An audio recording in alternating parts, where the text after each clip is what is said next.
The U.S. Embassy in China is evacuating American citizens from Wuhan, the center of the coronavirus outbreak. More than 1,500 cases are now reported in China, where at least 54 people have died. Here in the U.S., 63 patients have been tested in 22 states. Here's Remy Inocencio.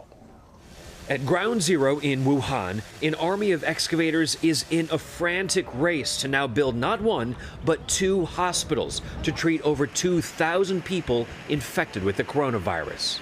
As patients continue to pack into hospitals, medical supplies are running low: masks, gloves, and surgical gowns. The city's highways, train station, and airport now sit empty after officials restricted access out of the sprawling city of 11 million people.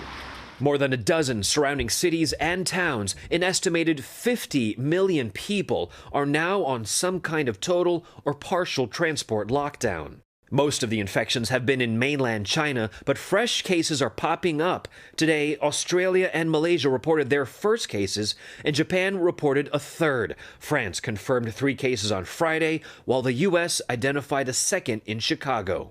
Fears of infection have spread from Wuhan this past week. As our CBS News crew left before the city's lockdown, nearly every departing passenger at the airport was wearing a mask. And across the country, including Beijing, where we were checked for fevers right after we got off the plane. All this souring celebrations for Chinese New Year, the country's biggest holiday.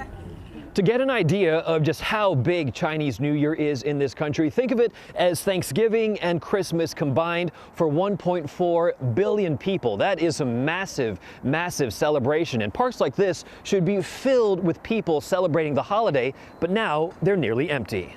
In and around Beijing, major tourist sites like the Forbidden City and a part of the Great Wall, normally bustling with visitors, are now closed. Further south, Shanghai Disney has closed its gates. None are expected to reopen until this still expanding coronavirus epidemic is contained. Remy Inocencio, CBS News, Beijing.